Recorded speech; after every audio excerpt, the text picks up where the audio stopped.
sebelum belajar.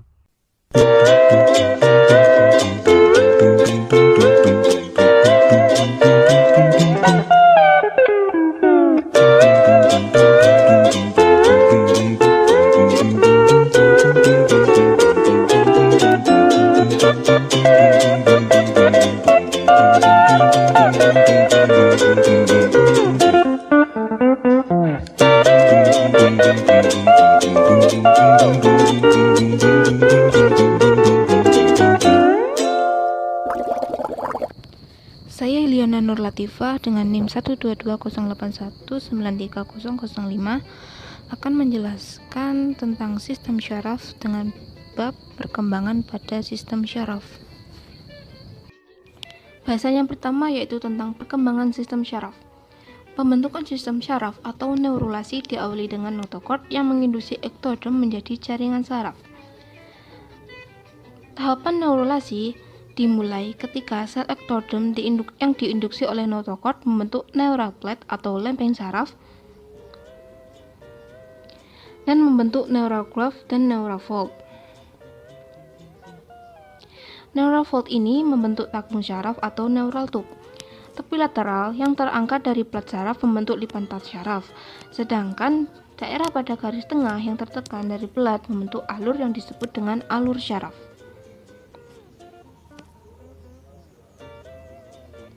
Setelah perubahan progresif pada neuroepitelium kolumnar, terjadi pelipatan lempeng saraf.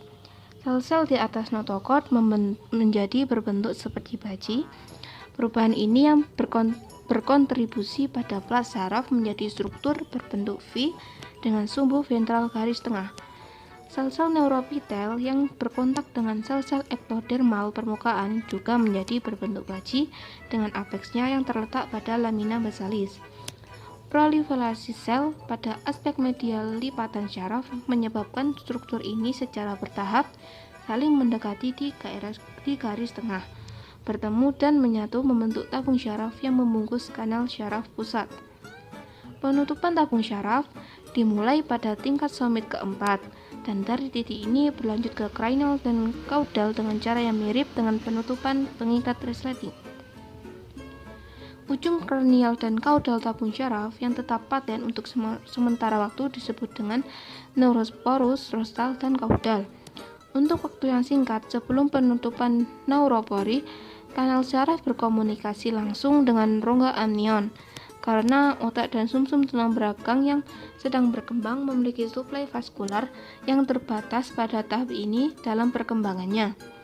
Disarankan bahwa struktur-struktur ini menerima suplai nutrisi dari cairan ketuban melalui neuropori. Neuropori rostal menutup di pertengahan periode embrionik dengan penutupan neuropori kaudal selanjutnya pada tabung syaraf kehilangan hubungannya dengan ektodem permukaan dan menempati posisi ventral dari ektodem permukaan. Proses di mana tabung syaraf terbentuk dengan melipat neurulasi primal manjang dari neuropor rostal ke neuropor kaudal. Nah, proses ini dapat dinamakan dengan proses neurulasi primer. Pembentukan tabung syaraf di daerah sakral dan kaudal embrio yang sedang berkembang terjadi melalui proses yang disebut dengan neurulasi sekunder. Kolom padat sel mesenkim yang berasal dari garis primitif di daerah kaudal embrio yang sedang berkembang menyatu dengan ujung kaudal yang tertutup dari tabung syaraf. Kanal sentral dalam korda sel ini yang dibentuk oleh kavitasi menyatu dengan kanal syaraf yang terbentuk selama neurulasi primer. Panjang daerah medula spinalis yang muncul dari neurulasi sekunder berkaitan erat dengan jumlah vertebra kaudal. Yang selanjutnya yaitu plat dorsal ventral tabung saraf. Setelah plat syaraf telah diinduksi untuk menjalani neurulasi oleh mesodom yang mendasarinya, pengembangan tabung syaraf dimulai. Dua pusat sinyal memengaruhi perkembangan dan pertumbuhan tabung syaraf.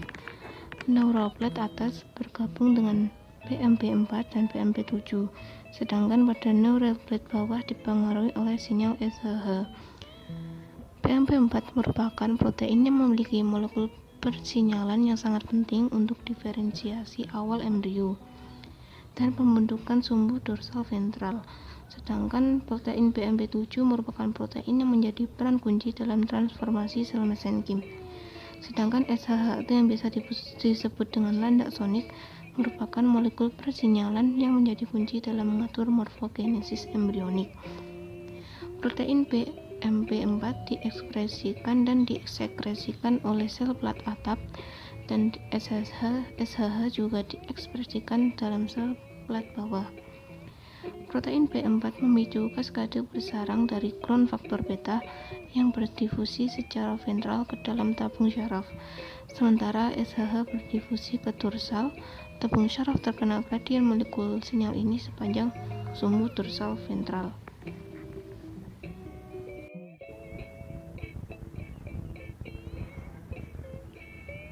Yang selanjutnya yaitu tentang puncak syaraf.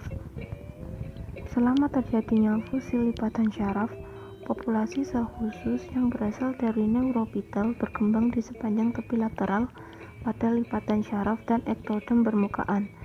Sel-sel ini ditentukan oleh protein morfogenik tulang yang diproduksi pada batas antara lempeng syaraf dan ektodem permukaan dan dilakukan bersama dengan protein WNT6 dari epidermis dugaan untuk berdiferensiasi menjadi sel kristal syaraf.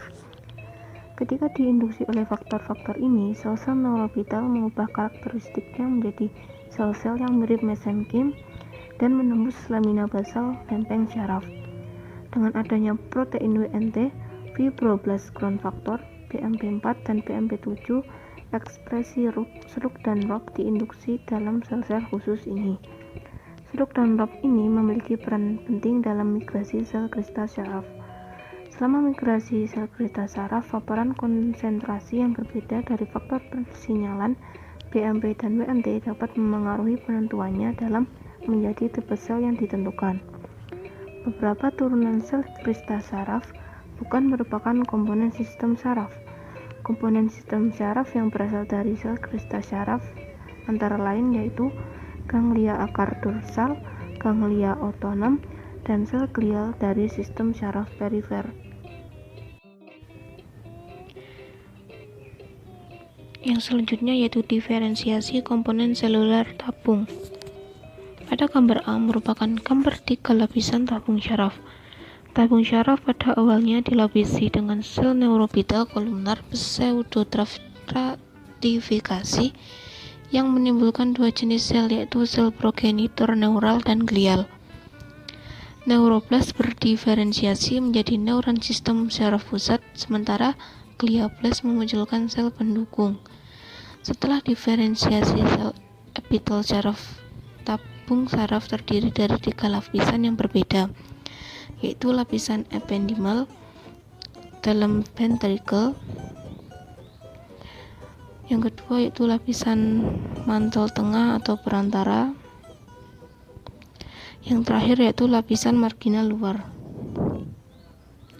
Sedangkan pada gambar B terjadi pembentukan lempeng alar dan basal di sumsum tulang belakang yang sedang mengalami perkembangan.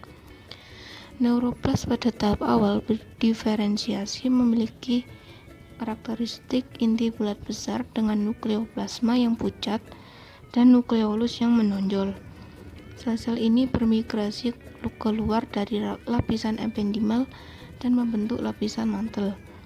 Dari lapisan mantel ini, materi abu-abu sumsum tulang belakang terbentuk. Proses sitoplasma yang memanjang secara lateral dari neuroblast di lapisan mantel berkontribusi pada pembentukan lapisan marginal tabung syaraf.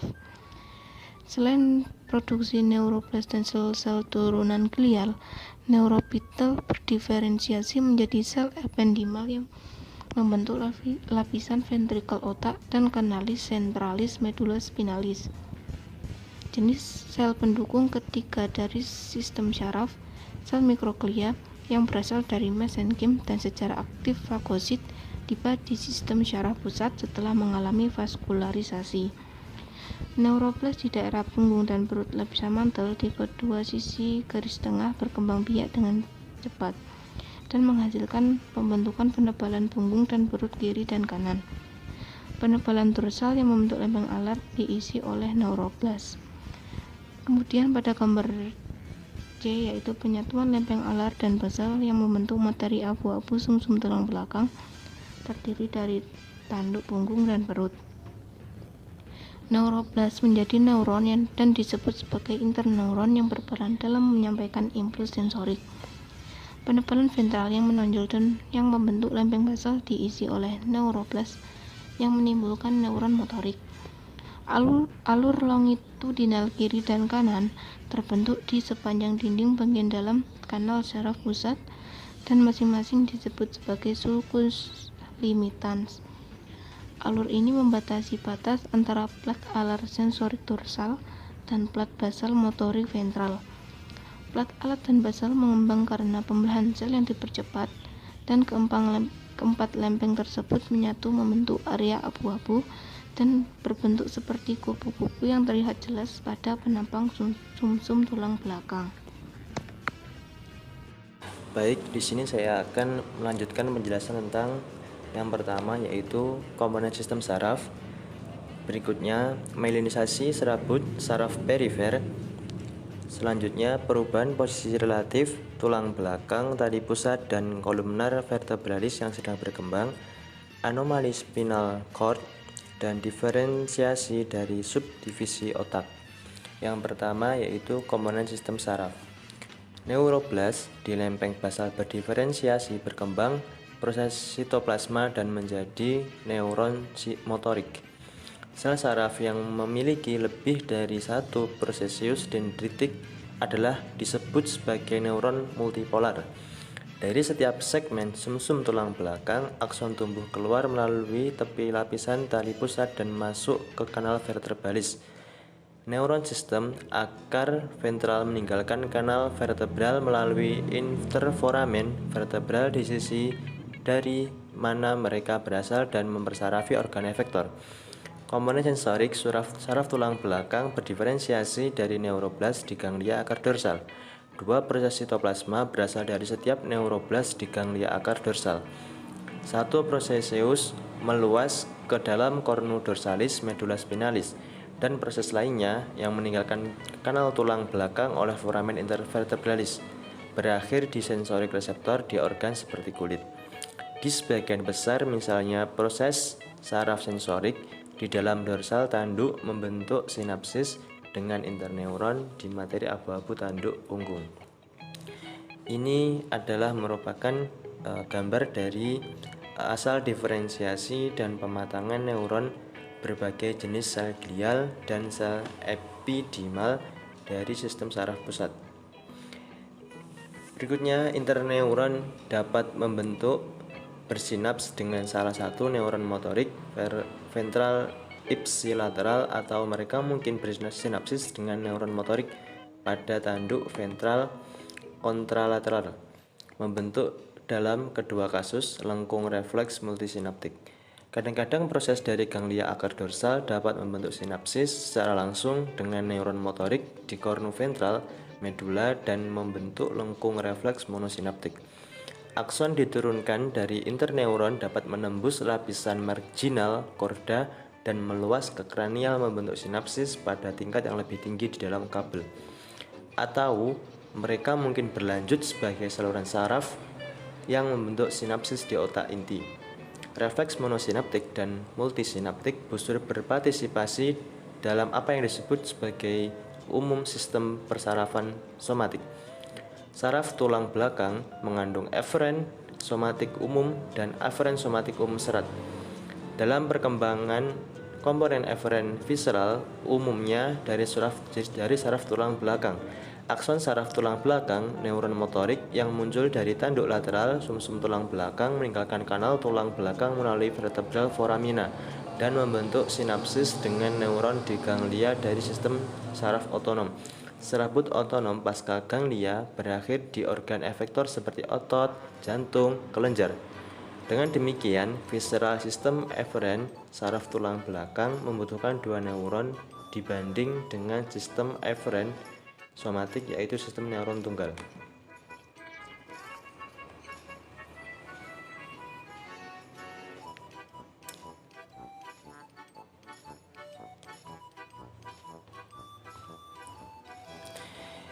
Gambar ini merupakan pembentukan saraf tulang belakang di A yang kanan ini, di A atas yang kanan ini merupakan akson motorik yang tumbuh keluar dari badan sel di tanduk ventral yang sedang berkembang di sumsum tulang belakang yang mempersarafi organ efektor.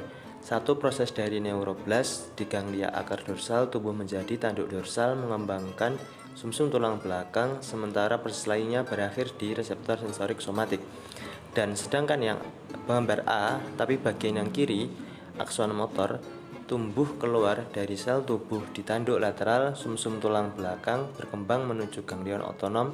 Selanjutnya, akson tumbuh dari neuroblas di ganglion otonom dan berakhir di organ efektor. Satu proses dari neuroblas di ganglion akar dorsal tumbuh ke dalam cornu dorsalis medulla spinalis yang sedang berkembang, sementara proses lainnya berakhir di reseptor sensorik visceral. Sedangkan gambar yang B yang bawah adalah elemen yang berkontribusi pada fungsi saraf tulang belakang, menunjukkan di sebelah kiri saraf afferent visceral dan efferent visceral komponen, dan di sebelah kanan komponen afferent somatik dan afferent somatik.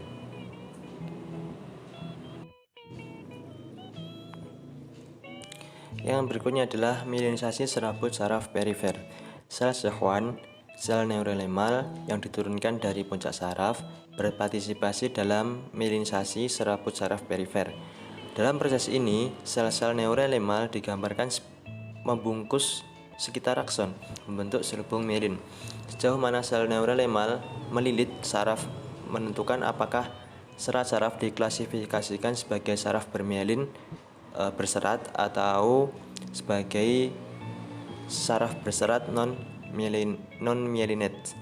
Jika sel neurolemal mengelilingi serat saraf dan menggabungkannya ke dalam invaginasi yang dari dalam membran sel, seperti serat diklasifikasikan sebagai tidak bermielin. Melalui proses ini, sejumlah serabut saraf dapat diselubungi oleh satu sel neurolemal. Ketika satu serabut saraf menjadi terselimuti oleh sel neurolemal yang secara berurutan membungkus dirinya di sekitar serat beberapa kali sehingga serat tertutup dalam lapisan konsentris neurolemal, sitoplasma, dan membran plasma. Serat seperti itu disebut sebagai serat bermielin.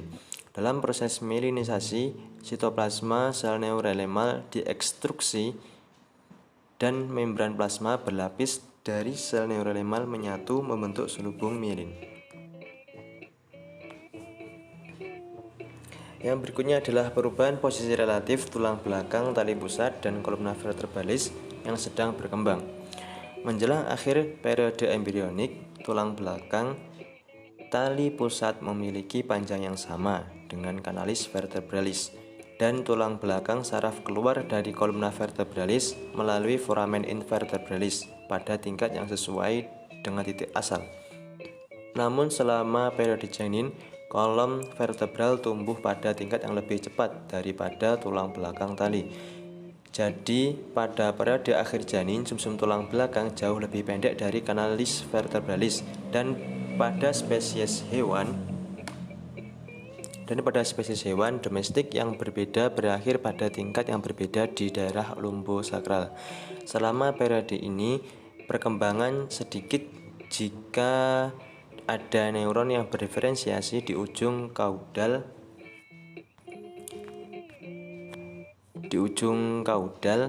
tali pusat.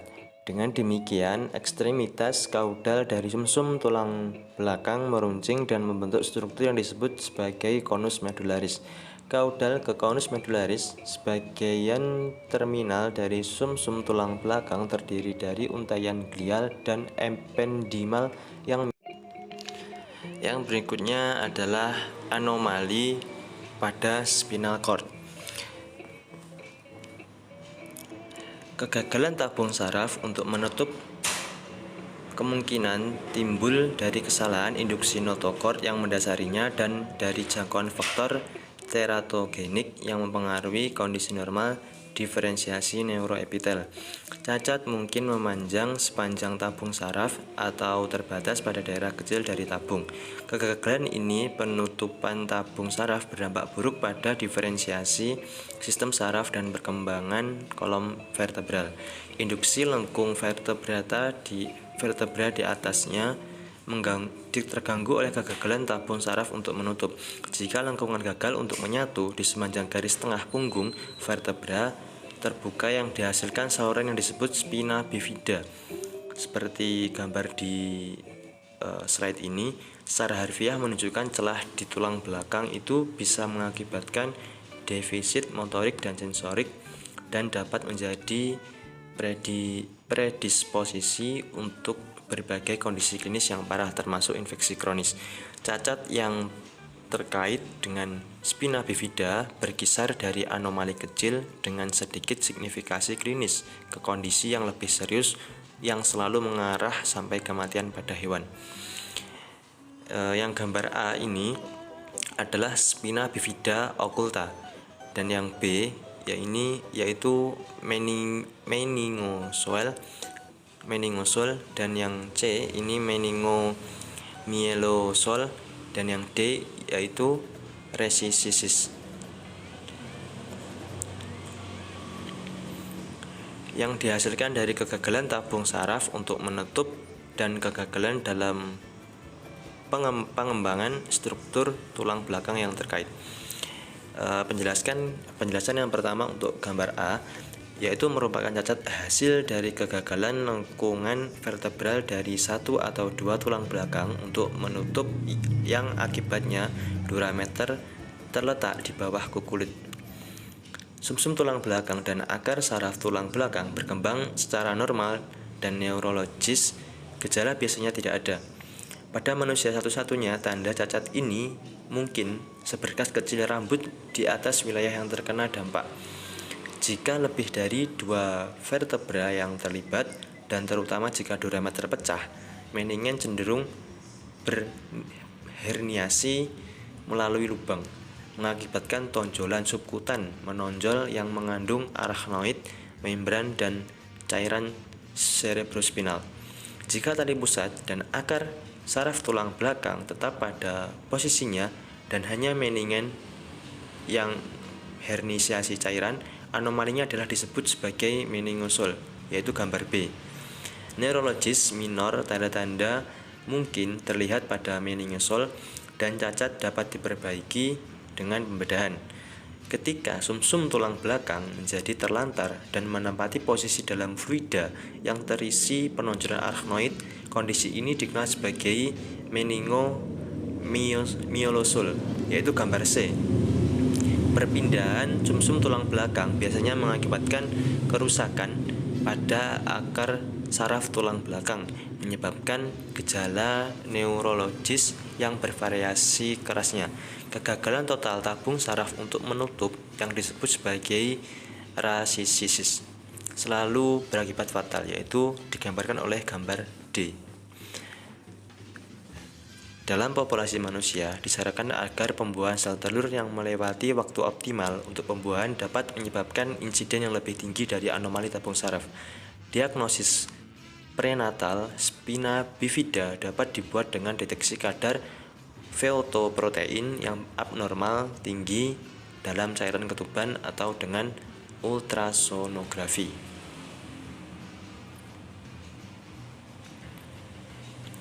Yang selanjutnya adalah diferensiasi dari subdivisi otak. Diferensiasi dari subdivisi otak. Pada daerah kranial yang diperluas dengan lempeng saraf meningkat menjadi 3 dilatasi vesikel otak primer, yaitu prosencephalon atau otak depan, mesencephalon atau otak tengah, dan rhombencephalon atau otak belakang, diuraikan pada gambar seperti ini. Pada lateral kiri dan bagian melalui otak yang sedang berkembang atau gambar A ini 3 vesikel otak utama, dan gambar B menggambarkan flexura cephalic dan fleksi cervix dan berkembang telencephalon dan diencephalon. Lalu gambar C menggambarkan kelenturan, pontin, dan perkembangannya metansefalon dan miensefalon.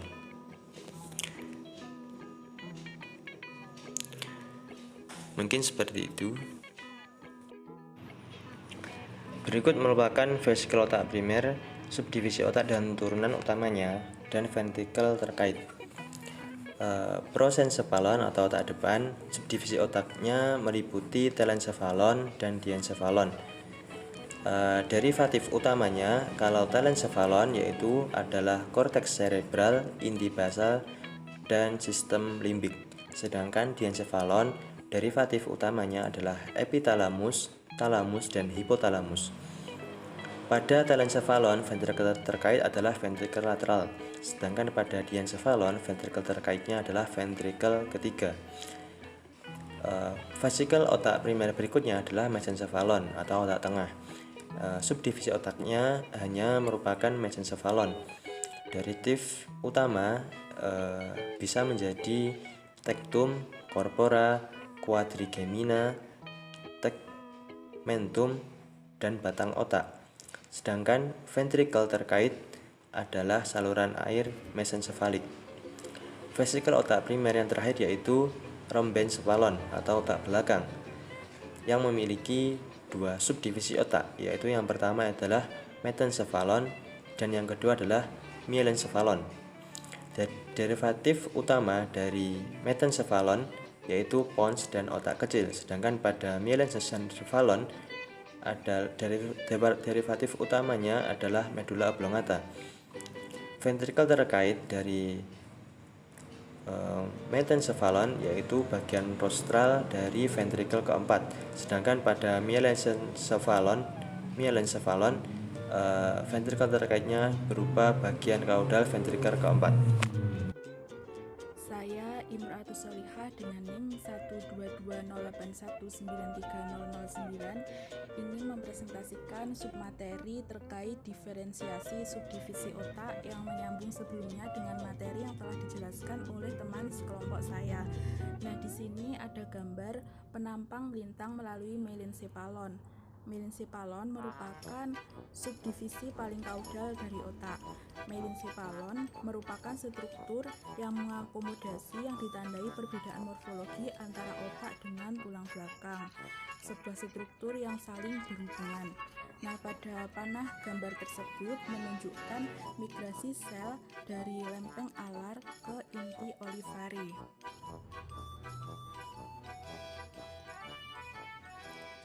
Selanjutnya, pada gambar tersebut merupakan tampak punggung batang otak, seolah-olah merupakan struktur tembus cahaya yang menunjukkan posisi inti saraf kranial dan kolom di dalam batang otak.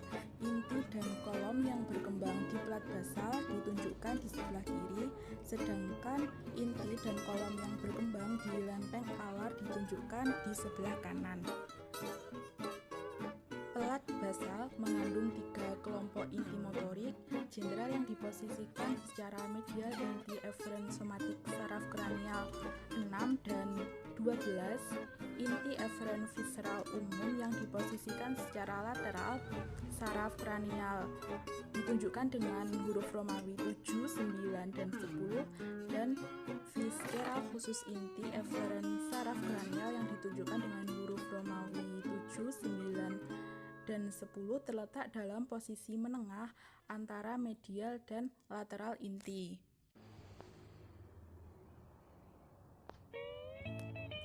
Selanjutnya merupakan gambar tampak punggung lantai ventrikel keempat.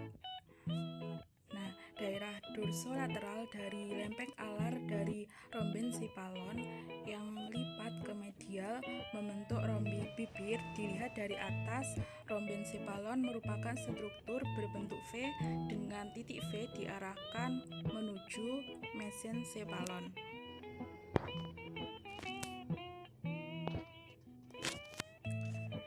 Pada gambar tersebut tampak punggung dan penampang lintang. Pada gambar A menunjukkan tampak punggung dan penampang melintang pada tingkat yang ditunjukkan melalui melencephalon. Kemudian pada gambar B merupakan cerebellum dan pons. Dengan demikian, bibir belah ketupat berdekatan dengan mesencephalon dan jauh lebih terpisah secara kaudal menjadi kontinu dengan melencephalon.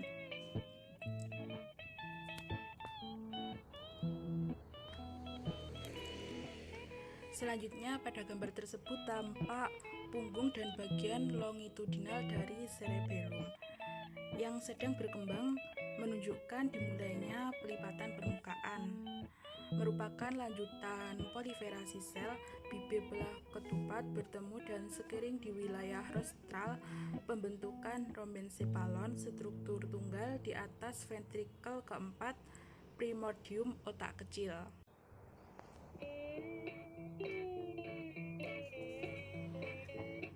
Pada gambar tersebut merupakan tampak lateral kiri dan bagian longitudinal dari cerebellum yang sedang berkembang, menunjukkan lipatan permukaan yang ditandai dengan pembentukan folia.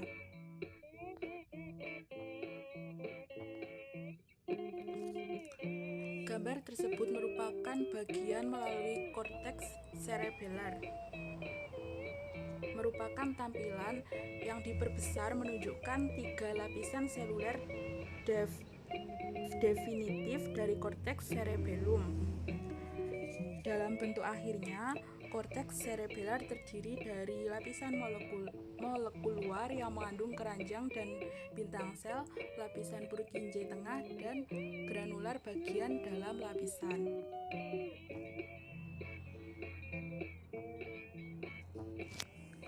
Selanjutnya, gambar tersebut menunjukkan perkembangan lempeng basal dan alar pada mesencephalon.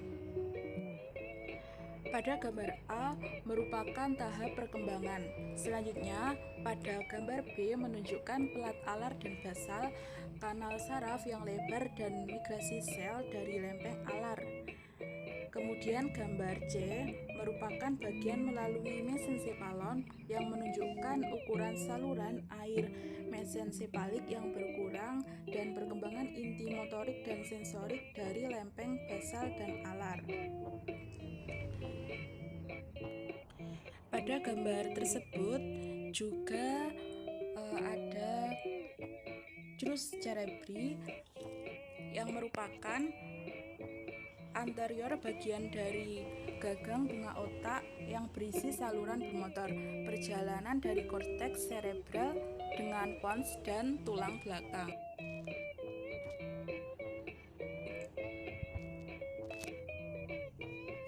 Pada gambar tersebut menunjukkan potongan longitudinal garis tengah melalui otak depan, sehingga menunjukkan dinding medial hemisfer cerebri kanan dan talamus kanan dan hipotalamus. Gambar A menunjukkan penampang melintang melalui otak depan pada yang ditunjukkan dengan X, menunjukkan ventrikel lateral, lobus, hippocampus, ventrikel ketiga, dan plexus choroid yang digambarkan pada gambar B.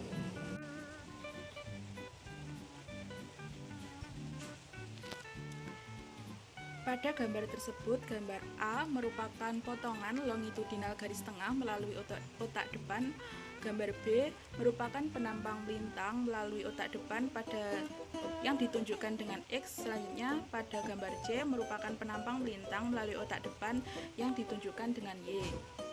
Sehingga dapat kita lihat bahwa talamus dan hipotalamus dibatasi oleh hipotalamus sulcus.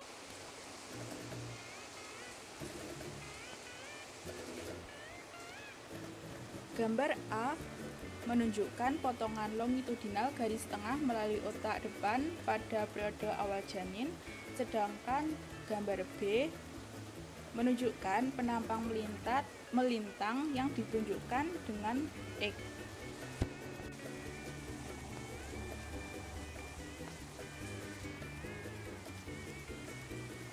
Gambar tersebut merupakan garis besar sekuensial secara logis tahapan dalam pengembangan struktur di otak depan dan otak belakang. panah menunjukkan arah pertumbuhan telencephalon. Vesikel telencephalic berkembang memanjang awalnya di arah rostral. Pada tahap selanjutnya, mereka meluas ke arah punggung, kemudian ke arah kaudal, dan akhirnya ke arah ventral dengan asumsi penampilan berbentuk seperti huruf C. Dalam bentuk akhirnya, belahan otak berada di atas diencephalon, mesencephalon, dan rostral daerah otak belakang.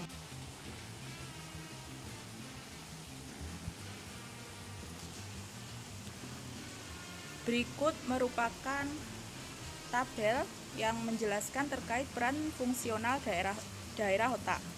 Yang pertama ada medula oblongata, merupakan bagian otak yang juga menjadi penghubung antara pons dan saraf tulang belakang. Peran fungsionalnya berisi pusat regulasi fungsi yang tidak disengaja termasuk kardiovaskular, pernapasan dan pencernaan, kegiatan serta relay sensorik informasi ke talamus. Selanjutnya ada pons, terletak antara otak tengah dan medula oblongata. Peran fungsionalnya berisi somatik dan visceral yang tidak disengaja pusat motorik, memiliki peran sentral dalam pengaturan pernapasan, relay sensorik informasi ke otak kecil dan talamus. Otak kecil, fungsi khusus dari struktur ini termasuk pengolahan sensorik informasi, koordinasi gerakan dan pemeliharaan keseimbangan.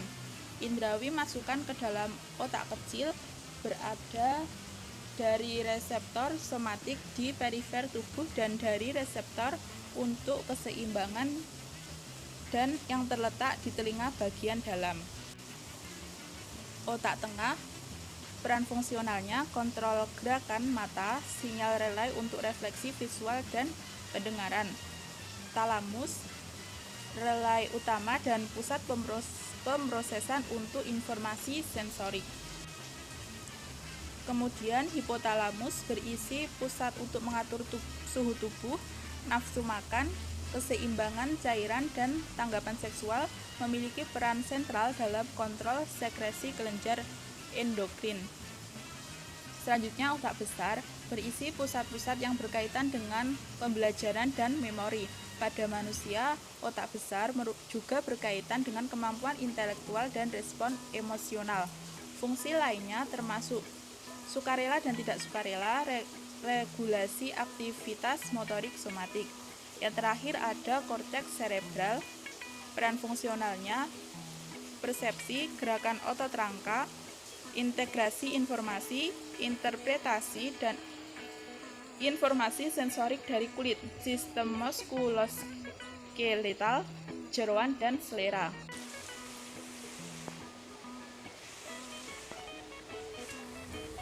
Selanjutnya yaitu submateri sistem ventrikular otak dan sirkulasi cairan cerebrospinal.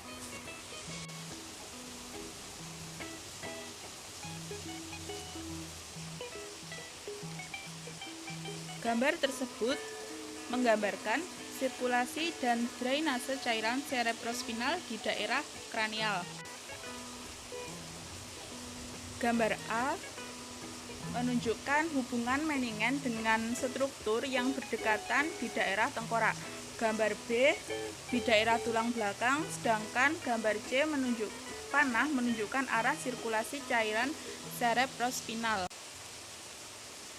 Ventrikel dan saluran pusat yang dilapisi oleh sel ependimal mengandung cairan cerebrospinal. Rongga tengah telencephalon dan rongga diencephalon membentuk ventrikel ketiga yang mengelilingi adesi intertalamik dari diencephalon. Lumen sentral mesencephalon tetap sempit dan membentuk saluran air mesencephalic, sedangkan rongga otak belakang yang melebar membentuk ventrikel keempat. Daerah di sepanjang lantai setiap lateral ventrikal dan atap ventrikel ketiga dan keempat yang terdiri dari sel ependimal dan via vascular mater membentuk tela chloroida. Proyeksi tela chloroida menyerang rongga ventrikel sehingga menimbulkan struktur villi, plexus koroid yang kemudian membentuk cairan cerebrospinal. Cairan yang terbentuk di ventrikel lateral berjalan ke ventrikel ketiga melalui interventricular foramen, dan dari ventrikel ketiga ke keempat ventrikel melalui aqueductus mesencephalica. Cairan masuk ke ruang subarachnoid dari ventrikel keempat melalui dua lubang lateral yang berkembang di atap ventrikel keempat. Cairan sedikit yang memasuki kanalis centralis medulla spinalis. Dengan demikian, otak dan sumsum tulang belakang terlindung dari kejutan oleh cairan, baik secara internal maupun eksternal.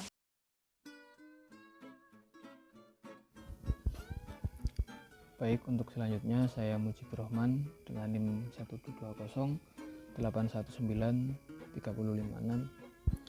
akan menjelaskan perkembangan otak secara molekuler. Sinyal yang berasal dari gen homeobox diekspresikan dalam notochord, lempeng prechordal, dan lempeng neural. Sinyal akan mempengaruhi spesifikasi regional otak menjadi otak depan, otak tengah, dan otak belakang. Ini adalah pola pensinyalan otak dan rombomer yang sedang berkembang. Jadi gen yang mengandung homeodomain menentukan daerah otak depan dan otak tengah. Pada tahap lempeng saraf, TIM1 dan orthodontical homolog 2 atau OTX2 yang diekspresikan dalam lempeng prechordal dan lempeng saraf mempengaruhi demarkasi otak depan dan otak tengah.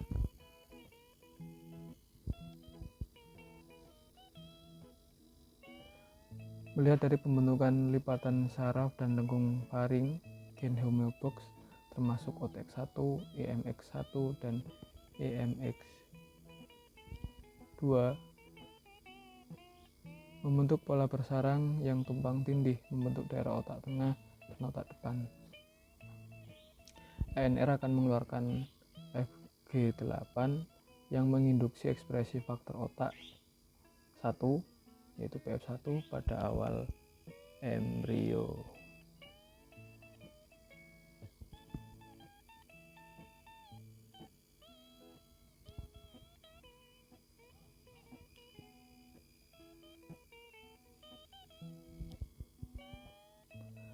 Untuk SSH diekspresikan oleh plat prechordal dan notochord mempengaruhi pola ventral otak, sedangkan PMP4 dan PMP7 diekspresikan oleh ectoderm saraf mengontrol pola punggung otak.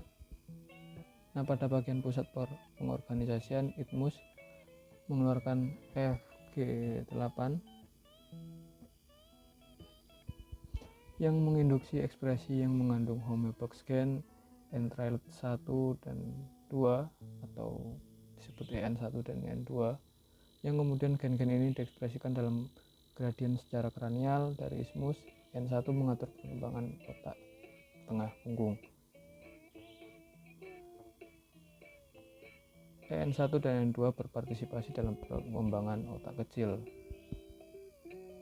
Kemudian WNT1 akan berpartisipasi dalam perkembangan otak kecil dan diinduksi oleh FG8. Ini ekspresi, dan ini adalah N1 dan N2 yang saya jelaskan tadi.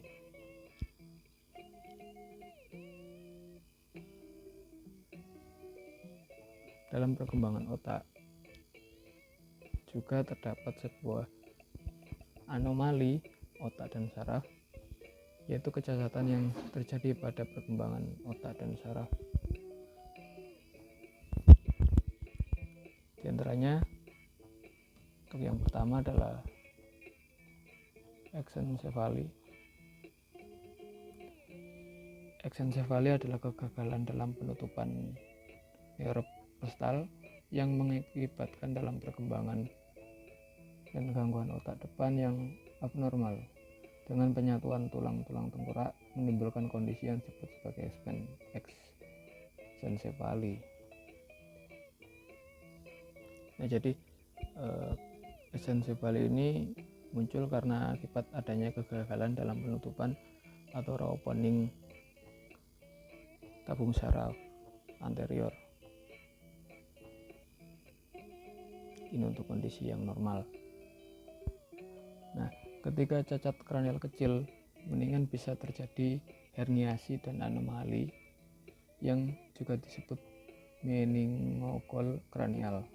Namun ketika cacat kranial besar dapat memungkinkan meningen dan sebagian otak untuk berherniasi yang disebut dengan exensefalo. Pada exensefali hanya terdapat satu lapisan vaskular epitelium yang melapisi jaringan otak. Lapisan ini perlahan-lahan mengalami degradasi oleh cairan amnion dan berdegenerasi menjadi anencefali.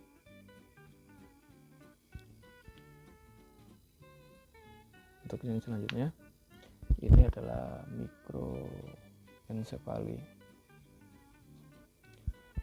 Di mana mikroencefali adalah suatu kondisi lebih pendeknya kepala dari ukuran normal. Pada kondisi ini, otak hipoplastik sering disertai dengan rongga tengkorak yang ukurannya mengecil dan area frontal kranium yang sempit dengan tulang yang lebih besar dari biasanya. Jadi mikroencefali ini adalah anomali kecacatan di mana dari luar akan terlihat di mana kondisi kepala akan terlihat lebih kecil dari ukuran normal. Untuk selanjutnya adalah hidranensefali. Hidranensefali ini adalah kelainan yang disebabkan oleh hilangnya jaringan kortikal cerebral yang karena kerusakan pada epitel germinal telencephalon, di mana kerusakan ini hanya menyisakan kantung membran yang terisi dengan cairan cerebrospinal dan tertutup oleh meningen. Ini adalah kondisi di mana adanya cacatan hidranensefali, dan ini adalah otak dalam kondisi normal. Meskipun kongkorak biasanya tampak normal, beberapa kubah dari tulang frontal akan dapat terlihat. Untuk selanjutnya adalah hidrocephalus.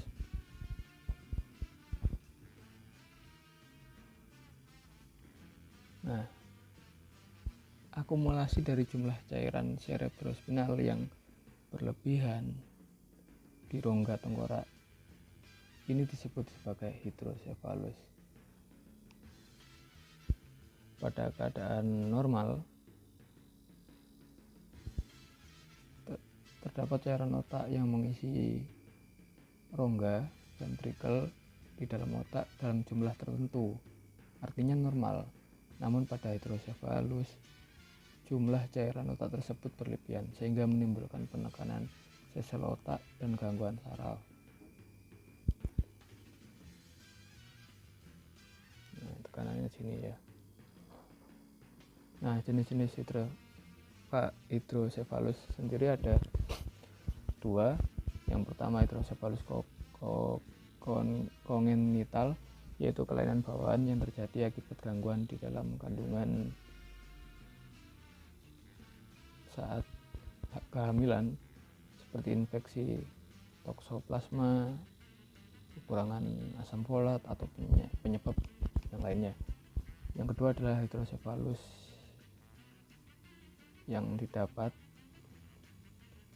atau atau turunan, yaitu terjadi karena gangguan di dalam otak, misalnya stroke, infeksi, atau radang selaput otak atau tumor otak, yang kemudian kondisi tersebut menyebabkan sirkulasi di cairan otak terhambat sehingga terjadi penumpukan cairan otak. Nah, yang selanjutnya adalah perbedaan hidranencephaly dan hidrosefalus. Nah, perbedaan di sini yang pertama untuk lingkar kepala.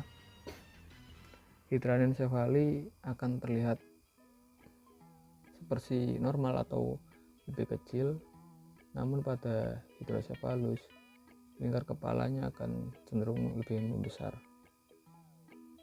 Nah, yang kemudian untuk hidranencephaly akan dijumpai selanjutnya cacatan intak contral rim tidak ditemukan pada hidranencephaly, namun dijumpai pada hidrosefalus. Dan perbedaan selanjutnya adalah dilatasi ventrikel ketiga, di mana ditemukan pada hidrosefalus dan tidak ditemukan pada hidranencephaly. Nah, pada cacatan investigasi angiografi pada hidranencephaly, oklusi arteri karotis bilateral ini akan dijumpai, namun tidak selalu ada, namun kemungkinan besar akan ditemukan. Nah, pada hidrosefalus keadaan ini normal. Untuk yang selanjutnya adalah siklopia. Mana siklopia ini adalah bentuk yang ekstrim dari holoprosencephaly dan merupakan kelainan bawaan dari lahirnya yang ditandai dengan kegagalan prosencephalon embrionik untuk membagi orbit mata dengan benar untuk menjadi dua rongga. Kelainan siklopia adalah orbit tunggal yang terletak di pusat yang berisi orbit normal mata, di mana mata yang belum sempurna atau dua mata akan bersatu sehingga mata tidak terbelah secara sempurna. Nah, pada kelopak mata biasanya tidak ada dan hidung akan terdistorsi. Untuk selanjutnya adalah malformasi Arnold-Chiari, di mana malformasi Arnold-Chiari ini adalah deformitas yang terjadi pada otak bagian belakang yang terdiri atas cerebellum dan medulla oblongata. Masalah ini terjadi pada malformasi Chiari, di mana ditemukan herniasi pada fossa posterior yang keluar dari kranial hingga turunnya cerebellum dengan atau tanpa defek intrakranial maupun ekstrakranial.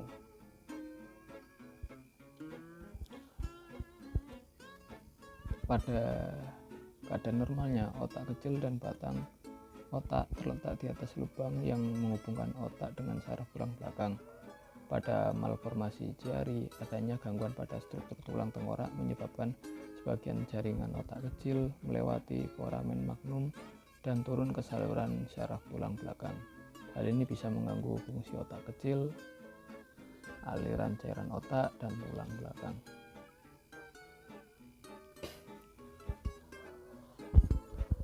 Dan untuk gangguan yang selanjutnya adalah hipoplasia cerebral, di mana hal ini ditandai dengan berkurangnya volume cerebellum atau otak kecil.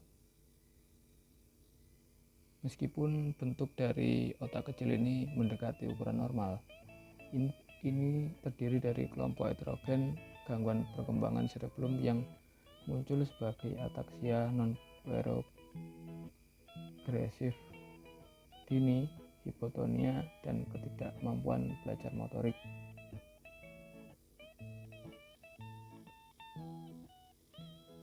Nah, untuk gangguan ini kemungkinan banyak yang menduga karena faktor keturunan, metabolisme, atau dari sebuah virus yang menjangkit. Yang selanjutnya yaitu brainstem dan spinal cord. Cara berkembangnya sedikit mirip dengan perkembangan sumsum tulang belakang. Pada tahap awal perkembangan, inti fungsional materi abu-abu di batang otak membentuk kolom yang berkelanjutan seperti sumsum tulang belakang. Karena beberapa syaraf kranial tidak memerlukan berbagai komponen fungsional yang ada dalam kolom saraf batang otak.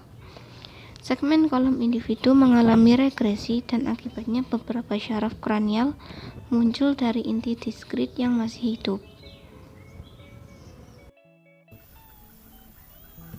Kemudian selanjutnya kita akan membahas tentang saraf perifer. Jadi saraf perifer ini merupakan saraf tepi yang keluar dari otak dan juga sumsum tulang belakang. Untuk pembagiannya sendiri, saraf tepi atau saraf perifer ini dibagi menjadi sistem saraf sensori somatik dan juga saraf otonom. Yang mana sistem saraf somatis sendiri dibagi menjadi dua saraf, yaitu saraf kranial dan juga saraf spinal. Saraf kranial adalah semua saraf yang keluar dari otak yang berjumlah 12 pasang, yang mana kita akan bahas pada slide yang berikutnya. Kemudian untuk saraf spinal sendiri merupakan saraf yang semua saraf yang keluar dari sumsum tulang belakang. Jadi gambar yang berwarna kuning ini adalah sumsum tulang belakang, dan serabut-serabut yang keluar dari sumsum tulang belakang inilah yang disebut sebagai saraf spinal.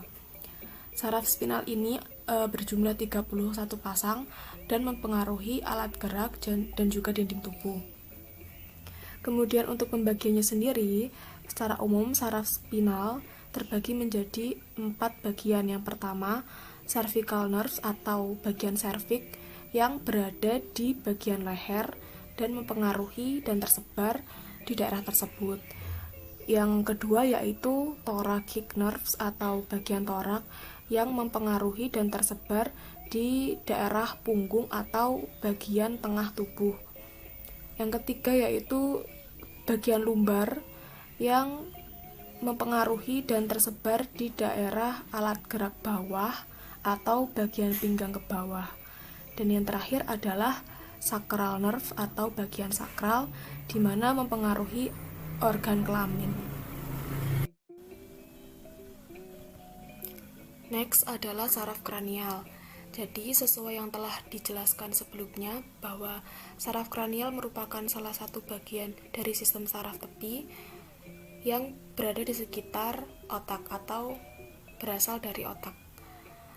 Kemudian saraf kranial ini terdiri dari 12 pasang yang secara terperinci 2 pasang berasal dari otak luar dan 10 pasang berasal dari otak dalam. Nah, secara fungsinya saraf kranial dibagi menjadi 3, yaitu yang pertama saraf kranial dengan sensorik atau fungsi sensorik khusus, kedua saraf kranial dengan fungsi motorik, dan yang ketiga saraf kranial dengan fungsi campuran, yaitu fungsi sensorik maupun motorik. Saraf kranial sendiri dominan mempersarafi area di sekitar wajah atau kepala dan juga leher.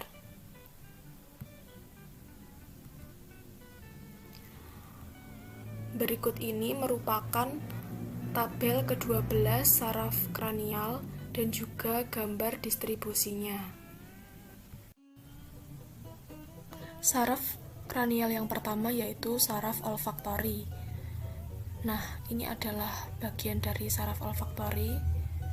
Saraf olfaktori ini berasal atau terletak di neuron sensori di mukosa olfaktori. Olfaktori atau saraf olfaktori ini merupakan serabut sensorik, jadi dia memiliki fungsi secara sensorik, yaitu menerima dan menghantarkan impuls sensasi penciuman. Jadi fungsinya yaitu di bagian indera penciuman. Kemudian saraf kranial yang kedua yaitu saraf optik. Nah, yang berwarna hijau ini merupakan gambar dan bagian dari saraf optik. Saraf optik ini berasal di neuroepithelial cell retina. Nah, saraf optik ini berfungsi mentransmisi impuls dari dan ke retina mata, sehingga hubungan yang dipersarafi itu adalah bagian indera penglihatan. Kemudian saraf kranial yang ketiga yaitu okulomotor. Nah, yang berwarna kuning di bawah yang warna hijau ini adalah bagian saraf okulomotor. Saraf okulomotor ini asalnya dari mesencephalon dan memiliki fungsi secara motorik untuk mensuplai otot ekstrinsik mata dan juga mensuplai serabut otonom, otot siliaris intrinsik, dan juga otot sfinger iris. Jadi masih ada hubungannya dengan masalah indera penglihatan. Yang keempat yaitu troklear. Nah, gambar dari saraf troklear ini adalah yang berwarna pink. Jadi dua kanan dan kiri ini merupakan saraf troklear yang berasal di mesencephalon. Kemudian yang kelima yaitu saraf trigerminal. Saraf trigerminal ini berasal dari metencephalon. Nah, ini yang berwarna biru muda besar antara kanan dan kiri ini merupakan sepasang saraf trigerminal dari saraf kranial. Dan saraf trigerminal ini memiliki fungsi campuran, yaitu fungsi sensorik maupun fungsi motorik. Saraf kranial yang ke-6 adalah saraf abducens. Nah, ini yang berwarna ungu, kanan dan kiri merupakan gambar dan distribusi saraf abducens di otak dan berada di mielencephalon. Nah, saraf abducens ini memiliki fungsi secara motorik yang sama dengan troklear atau saraf kranial keempat tadi yang berfungsi mensuplai otot ekstrinsik mata. Jadi masih ada hubungannya dengan indera penglihatan. Next, saraf kranial yang ketujuh yaitu facialis. Saraf facialis ini adalah yang berwarna hijau kiri dan kanan, adalah sepasang saraf facialis yang terletak di mielencephalon. Nah, saraf facialis ini memiliki fungsi serabut atau fungsi neuron campuran, yaitu berfungsi motorik maupun sensorik, di mana saraf facialis ini mempersarafi bagian otot wajah, kelenjar ludah, dan lagrimal, atau semua yang ada di sekitar wajah. Saraf kranial yang selanjutnya yaitu saraf kranial ke-8 yaitu vestibulococlear. Nah, ini adalah gambar yang berwarna pink. Bagian kanan dan kiri ini di dekat dengan saraf facialis tadi adalah sepasang saraf vestibulococlear. Asal dari saraf ini adalah di mielencephalon. Saraf vestibulococlear ini memiliki fungsi secara sensorik, yaitu mempersarafi pendengaran dan juga keseimbangan. Jadi fungsinya masih berhubungan dengan indera pendengaran. Saraf kranial yang ke-9 yaitu saraf glosopharyngeal. Mana ini adalah saraf glosopharyngeal yang berwarna krem di dekat saraf vestibulococlear.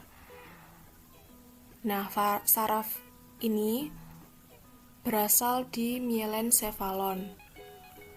Memiliki fungsi campuran, yaitu fungsi sensorik maupun motorik yang mempersarafi lidah dan faring. Jadi bagian lidah masih ada hubungannya dengan indera pengecapan. Saraf kranial yang ke-10 yaitu vagus. Nah, ini yang berwarna oranye kepich-pichan ini adalah saraf vagus, di mana saraf vagus ini bekerja secara atau memiliki fungsi campuran. Nah, saraf vagus ini terletak di mielencephalon dan memiliki daerah distribusi paling luas karena dia mempersarafi atau mensuplai faring, laring, organ dalaman di rongga leher, dada, dan juga abdomen.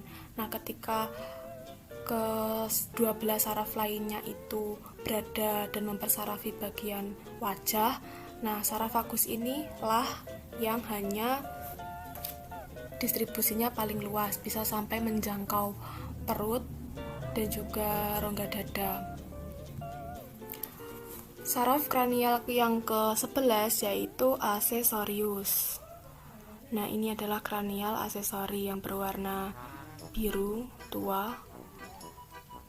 Adalah sepasang saraf aksesorius yang berada di mielencephalon dan juga di serviks saraf spinal.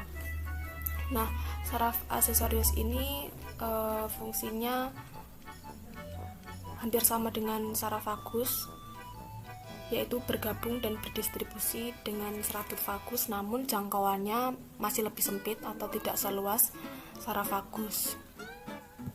Yang terakhir adalah saraf ke-12, yaitu saraf hipoglossus. Ini hipoglosal yang berwarna oranye seperti bunga yang saling berhadapan namun dibatasi oleh batang otak. Ini merupakan sepasang saraf hipoglosal atau hipoglossus. Saraf ini berada di mielencephalon dan memiliki fungsi secara motorik. Tugasnya yaitu mensuplai otot intrinsik dan ekstrinsik lidah atau yang berhubungan dengan indera pengecapan. Nah, berdasarkan yang telah dijelaskan, rincian saraf kranial yang memiliki fungsi sensorik antara lain yaitu saraf kranial yang pertama olfaktorius, saraf kranial kedua optik, saraf kranial ketiga vestibulokoklear. Kemudian untuk saraf dengan fungsi motorik atau saraf kranial dengan fungsi motorik yaitu saraf kranial nomor 3 yaitu okulomotor, saraf kranial keempat troklear, saraf kranial keenam abducens. Dan saraf kranial dengan fungsi sensorik dan motorik antara lain saraf kranial nomor 5 trigeminal, saraf kranial nomor 7 facialis, saraf nomor 9 glosopharyngeal, dan juga saraf kranial ke-10 vagus.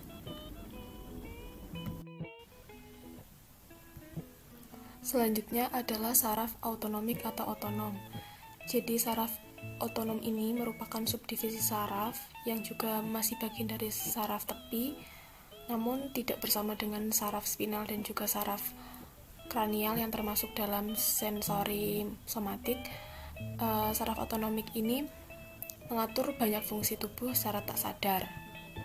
Nah, pusat kendali atau saraf otonomik ini mengendalikan fungsi otot polos, otot jantung, kelenjar eksokrin, dan beberapa kelenjar endokrin. Nah, semua dari fungsi-fungsi tersebut bekerja secara tak sadar. Kemudian berdasarkan ciri anatominya, saraf otonom dibagi menjadi dua, yaitu saraf simpatetik dan saraf parasimpatetik. Nah, berikut ini merupakan gambar secara garis besar distribusi saraf simpatik dan parasimpatetik. Untuk gambar yang A atau di ruas kiri ini merupakan gambar saraf simpatik, sedangkan gambar B atau di ruas kanan ini merupakan gambar dari saraf parasimpatetik. Untuk yang pertama, saraf simpatik sendiri muncul dan berawal dari neuron motorik yang keluar dari saraf spinal, khususnya di bagian toraks dan juga lumbar atau bagian di tengah ini, yang mana terdapat dua neuron motorik yang terlibat, yaitu neuron motorik 1 dan neuron motorik 2. Neuron motorik 1 ini biasanya disebut dengan neuron praganglion atau neuron sebelum ganglion. Sedangkan neuron motorik 2 biasa disebut dengan neuron postganglion atau neuron pasca ganglion, sesudah ganglion. Sedangkan ganglion sendiri merupakan tempat sinapsis atau tonjolan antara kedua neuron 1 dan neuron 2 tadi, yang mungkin gambarnya yang ini.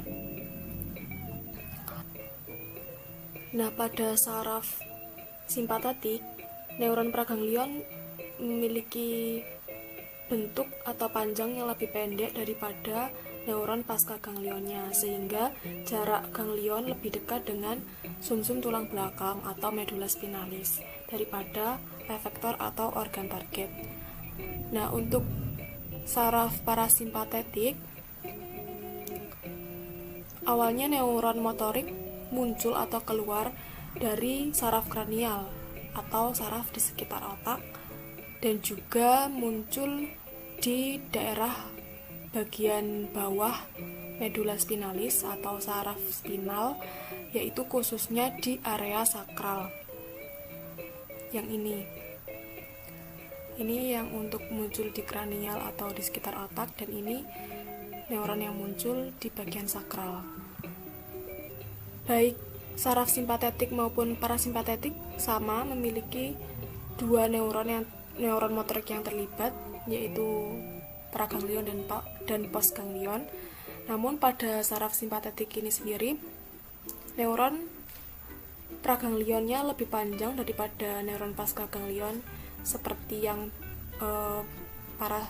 saraf simpatetik, sehingga ganglion dari saraf parasimpatetik ini lebih jauh daripada sumsum tulang belakang, atau ganglion lebih dekat dengan organ target atau efektor.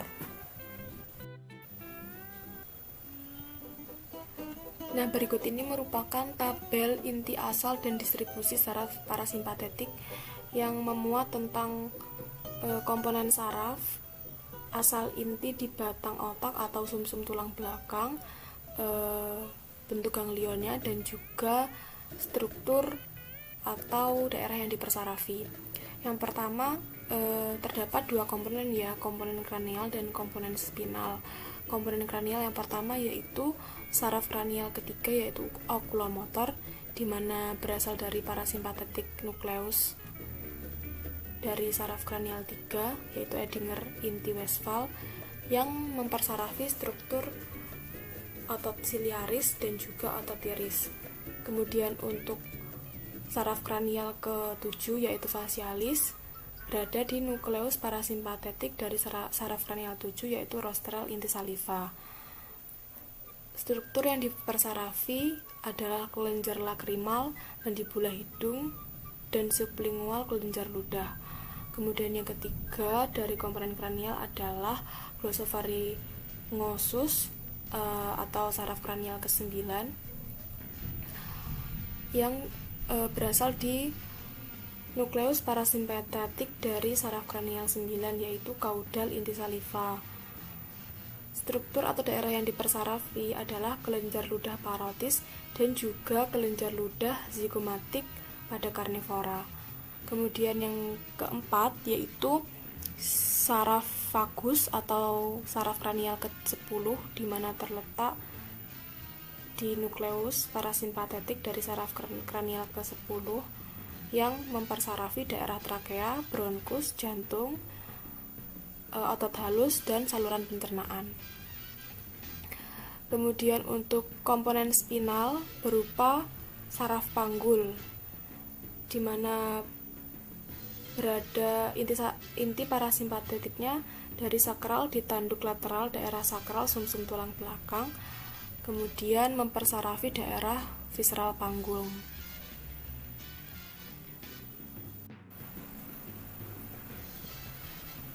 Yang selanjutnya yaitu saraf enterik. Saraf entrik ini merupakan sistem saraf yang terdiri dari jalur refleks yang mempengaruhi motilitas dan sekresi gastrointestinal, transportasi air dan elektrolit melintasi usus epitel, dan suplai darah ke mukosa usus. Nah, neuron sistem saraf entrik ini berasal dari sel-sel puncak saraf yang berasal di daerah otak belakang.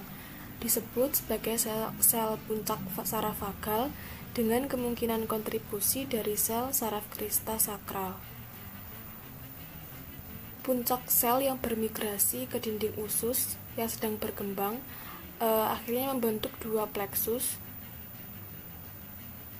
yaitu plexus myentericus atau Auerbach dan plexus submucosus atau Meissner.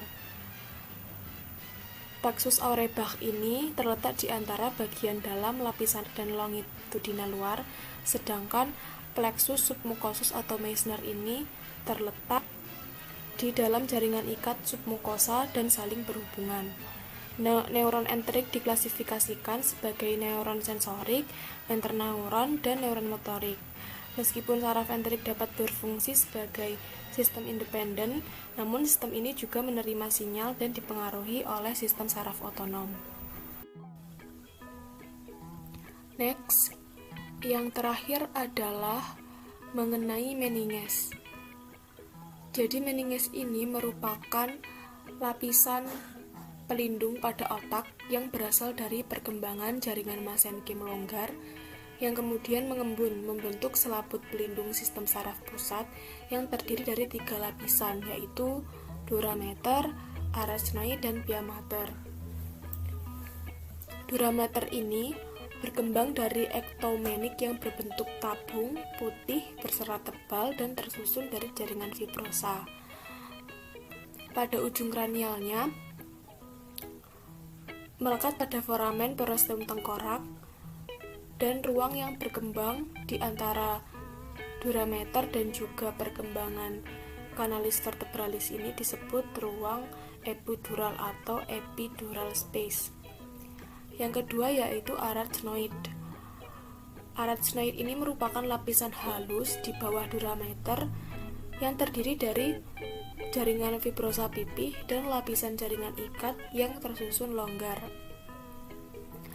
Nah, di antara dura mater dan arachnoid ini dibatasi oleh lapisan tipis cair dan ruangan ini disebut sebagai ruangan subdural.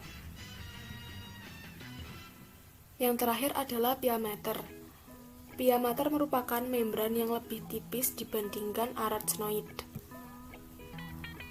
Pia mater dan juga arachnoid ini sering disebut sebagai leptomeninges.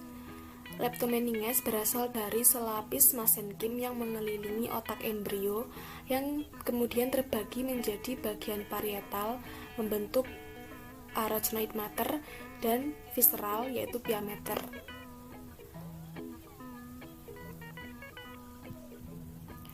Arachnoid dan pia mater tidak menempel erat dengan dura mater dan bersifat avaskular, dan di antara lapisan pia mater dengan arachnoid ini terdapat ruang subarachnoid. Pia mater ini merupakan membran yang menempel secara longgar pada permukaan otak serta mengikuti kontur permukaan otak sesuai dengan giri dan sulci yang ada.